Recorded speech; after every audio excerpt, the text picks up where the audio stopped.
cara syari mengobati dan melepaskan pengaruh sihir. Para ulama telah menyebutkan bahwa cara syari mengobati dan melepaskan pengaruh sihir ada dua, yaitu pertama, mengupayakan untuk mengeluarkan wasilah, buhul, sihir dari tempat dia diletakkan atau ditanam, kemudian menghancurkannya.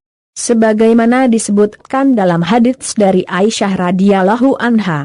Ia menuturkan, Nabi telah disihir hingga terbayang oleh beliau seolah-olah berbuat sesuatu padahal tidak. Hingga pada suatu hari beliau memanggil-manggil kemudian berkata, apakah kamu menyadari bahwa Allah telah memutuskan tentang kesembuhanku? Telah datang kepadaku dua orang, satu di antaranya duduk dekat kepalaku dan yang satu lagi duduk di dekat kakiku. Yang satu bertanya kepada yang lainnya, sakit apa orang ini? Yang lain menjawab, kena sihir. Yang satu bertanya lagi, siapa yang menyihirnya? Yang lain menjawab, Labid bin Al-Asam. Yang satu bertanya lagi, dengan cara apa?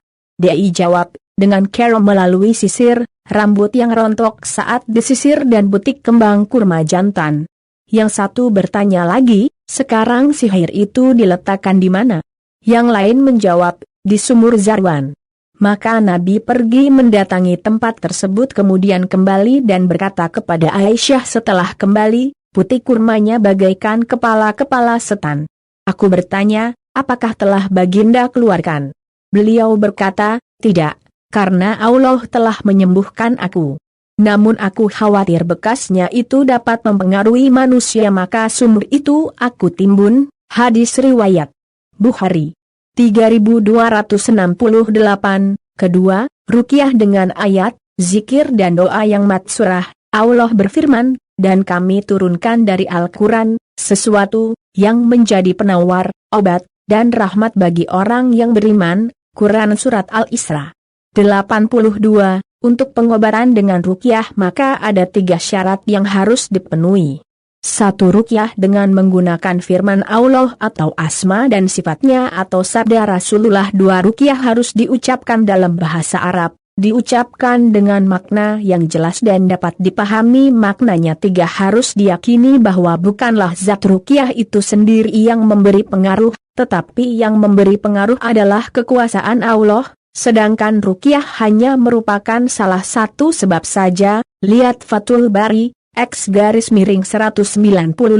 Ustaz Yazid bin Abdul Qadir Jawas Hafizahullah menjelaskan, apabila seseorang terkena sihir, santet, guna-guna, kesurupan jin dan lainnya, maka hendaklah ia berikhtiar sesuai dengan syariat dan mencari obatnya dengan usaha yang maksimal. Dalam usaha seorang hamba untuk mengobati penyakit yang diderita, haruslah memperhatikan 2 hal. Pertama, bahwa obat dan dokter hanya sarana kesembuhan sedangkan yang benar-benar menyembuhkan adalah Allah. Allah mengisahkan Nabi Ibrahim, dan apabila aku sakit, dialah yang menyembuhkan aku. Quran Surat Asy-Syu'ara 80. Kedua, ikhtiar tersebut tidak boleh dilakukan dengan cara-cara yang haram dan syirik. Di antara yang haram ini seperti berobat dengan menggunakan obat yang terlarang atau barang-barang yang haram, karena Allah tidak mengizinkan penyembuhan dari barang yang haram seperti sihir. Rasulullah bersabda, sesungguhnya Allah menciptakan penyakit dan obatnya, maka berobatlah dan jangan berobat dengan yang haram. Hr. Ad-Daulabi, dihasankan Syekh Al-Albani dalam As-Sahihah. 1633, Abdullah bin Mas'ud radhiyallahu anhu berkata, sesungguhnya Allah tidak menjadikan kesembuhan penyakit kalian pada apa-apa yang diharamkan atas kalian. Hadis riwayat Bukhari, Fathul Bari, X*78-79,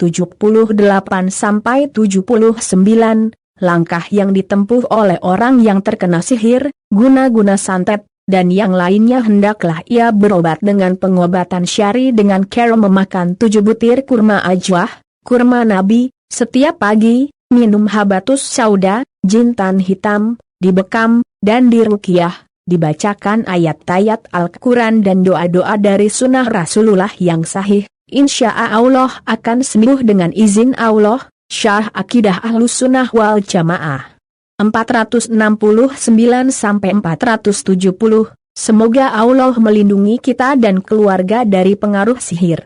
Amin. Dikutip dari tulisan Zahiral Minangkabawi.